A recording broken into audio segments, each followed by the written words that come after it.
मानाव गेदेर हाग्रामा महिलारि सारा आं बीटीसी निसो चिफ जागोन बीटीआर नि CEM जाया आरो बे बाथ्राखौ मानि थाखाय बुंनाय आरो बे बाथ्रानि आन्दोआव बेसेबांदि मिनिं गोनां बाथ्राफोरा हाबसोनानै दङ लोगोसे अरिजिनेल खाम्फा ना डुप्लिकेट खाम्फा आरो अरिजिनेल खाम्फाया टाइ आरो कोट गाननानै बाथ्रा बुङो कोट पिन्दिबो लायगौ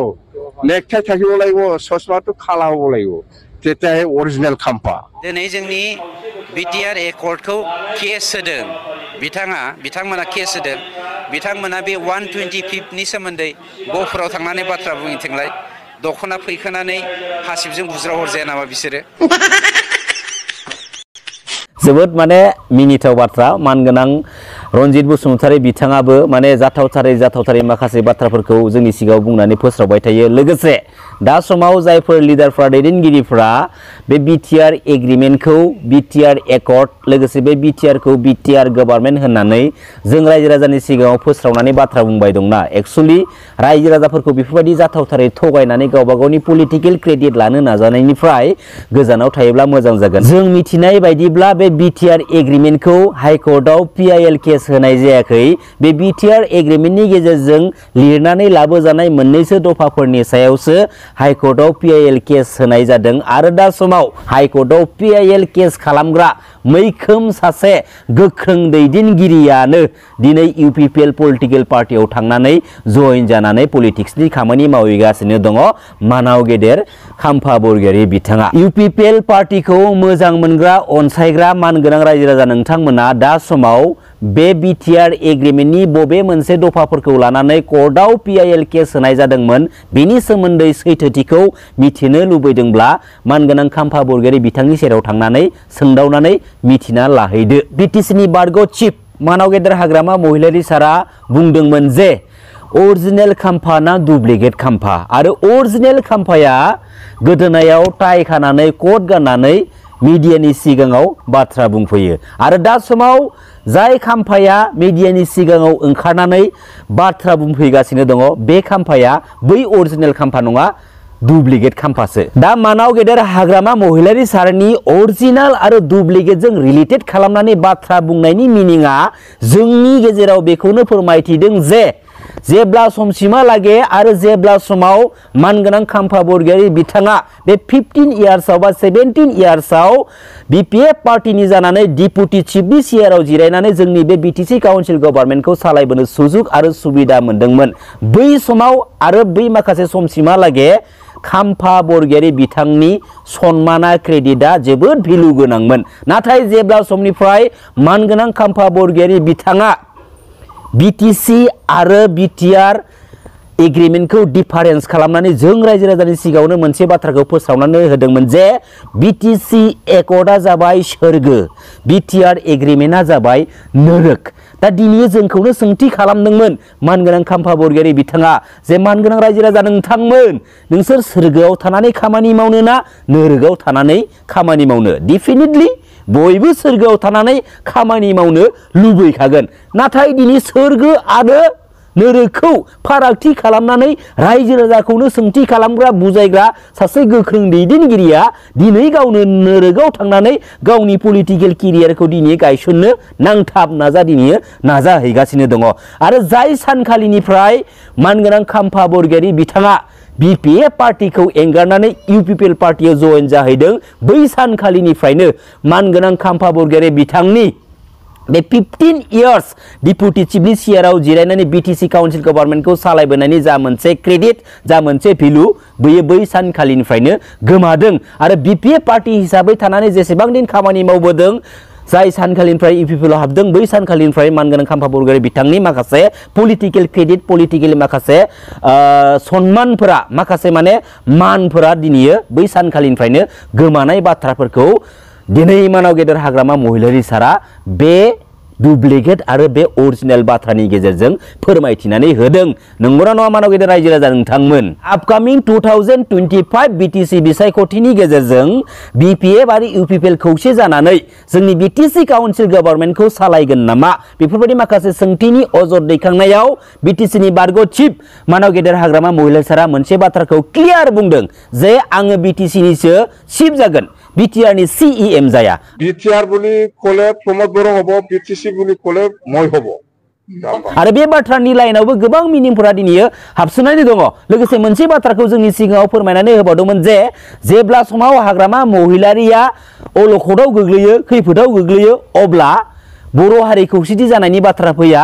अब्ला तामाने पलिटिकेलि खौसेथि जानायनि बाथ्रा फैया नाथाय प्रमोद बर' बिथाङा जेब्ला अलखदाव गोग्लैयो खैफोदाव गोग्लैयो जेब्ला इउपिपिएल पार्टिया अलखदाव गोग्लैनायनि सम फैयो अब्लासो बर' हारिया खौसेथि जानायनि बाथ्रा फैयो पलिटिकेलि खौसेथि जानायनि बाथ्रा फैयो এটা ইউপিপিএল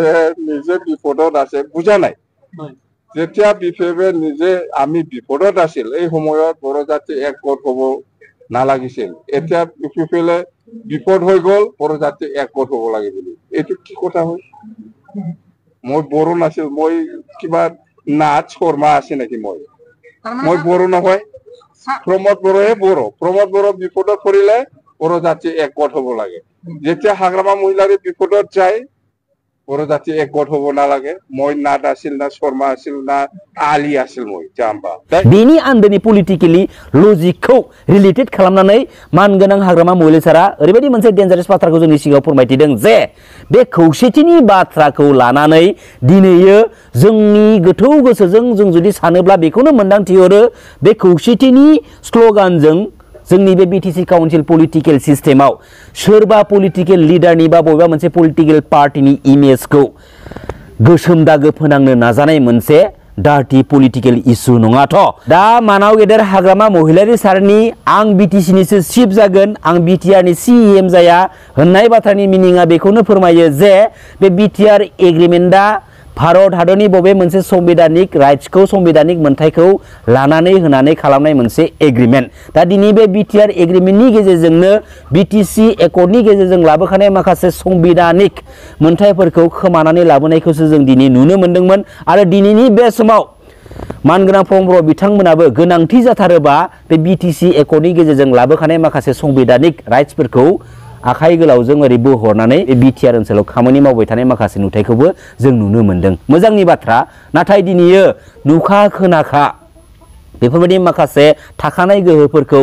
दिनैयो आसाम स्टेटनो हरफिननाय बा थाखानाय गोहोफोरखौ दिनै खोमानानै लाना फैनायासो जोबोद गोरोन्थि जादों दिनै एसेबां साननो हनो गोख्रों माने ब्रेननि बा गोख्रों माइन्डनि लिडारफ्रानो दिनैयो गावबा गावनि बेनिफिट्सनि थाखाय दिनै बिटिआर बायदि एग्रिमेन्टनि गेजेरजों बिटिसिआव थाखानाय माखासे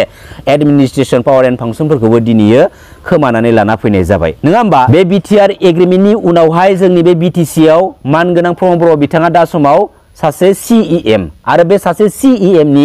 स्टेटासा मा आरो दा समाव प्रमोद बर' बिथांमोननि दैदेननाय बिटिसि गभर्नमेन्टनि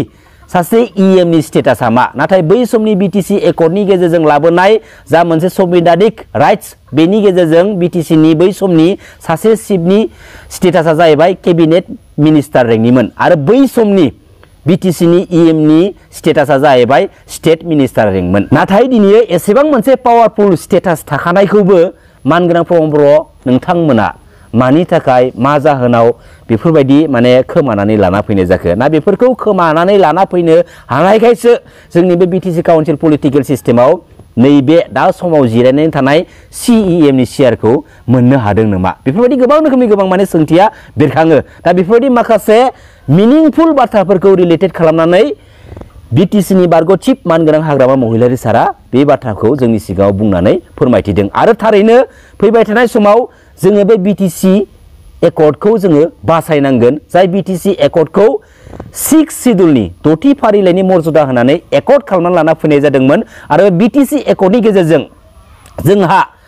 थोजासे एडमिनिस्ट्रेसन पावार एन्ड फांसन गैयाब्लाबो सालायनो हानाय मेनटेन खालामनो हानाय माखासे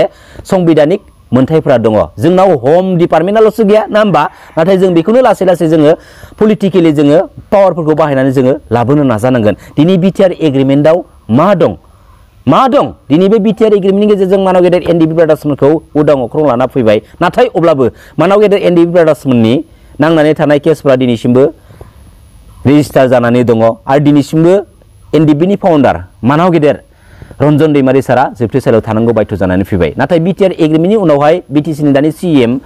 मानगोनां प्रमोद बर' बिथाङा नै मानाव गेदेर रन्जन दैमारि साराबो बे बिटिआर एग्रिमेन्टनि गेजेरजोंनो उदां अख्रां फैबाय होननानै डायलग मारिदोंमोन गावनि बे पलिटिकल क्रेडिटखौ लानो थाखाय एसेबां थगायनानै गावनि बेनिफिट्स लानो नाजाबाय थानाय गावनि पलिटिकल क्रेडिटखौ लानो नाजाबाय थानाया जोबोद गाज्रि बिटिसि एकर्डनि गेजेरजों लाबोखानाय माखासे संबिधानिक मोनथायफोरा जोंनि थाखायनो जोबोद इम्पर्टेन्ट जेराव दा समाव बिटिआर एग्रिमेन्टनि उनावहाय जोंनि बर' फिसाफोरखौनो जोंनि हानिफ्रायनो इभिक्सन खालामनाय माखासे नुथायफोरखौ जों दिनै नुगासिनो दङ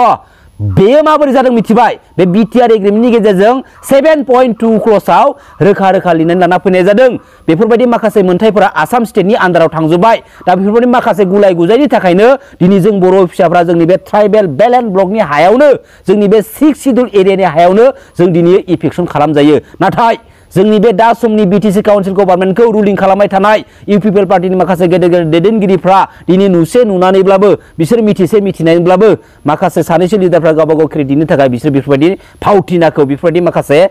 ड्रामाखौ बिसोरो नायै नायै क्रेडिट लाबाय थानायखौसो जों दिनै नुनो मोनगासिनो दङ जोबोद दुखु गोनांनि बाथ्रा मानगोनां रायजो राजा नोंथांमोन बेखायनो आपकामिं 2025 बिटिसि बिसायख'थियाव बिटिसिखौ बासायनांगौ लोगोसे बे बिटिसि एकर्डनि माखासे मोनथायफोरखौ जोङो लाबोफिननांगौ बेखायनो गासैबो बुहुमनि बर' फिसाफ्रा सांग्रां जा रेडि जा मोनसे बाथ्राखौ गोसोआव लाखि मानगोनां रायजो राजा नोंथांमोन बे आसाम स्टेटनि एन्टि बड' एन्टि ट्राइबेल हारिनि पलिटिकेल सिस्टेमनि गेजेरजों गादब जानानै जोंनि बे बिटिसि काउन्सिल पलिटिकेल सिस्टेमखौ सालाय होजाबाय थानो जुदि गोसो दंब्ला आं जेबो बुङा नाथाय जुदि गोसो गैयाब्ला बे बिटिसि एकर्ड आरो जोंनि बे बिटिसिखौ बासायनो थाखाय मानाव गेदेर हाग्रामा महिलारि सारखौ सापर्ट होनांगोन आरो बिपिएफ पार्टिखौ सापर्ट होनांगोन सिदा बाथ्राखा लोगोसे मानगोनां रायजो राजा नोंथांमोना गोथौ गोसोयै सान खारन नोंसोरबो साफ्रोमबो साफा साफा मेलेमजिबि सुबुं गोजोन्थों खुलुमबाय जै बर' हारिनि जै बर' बिमानि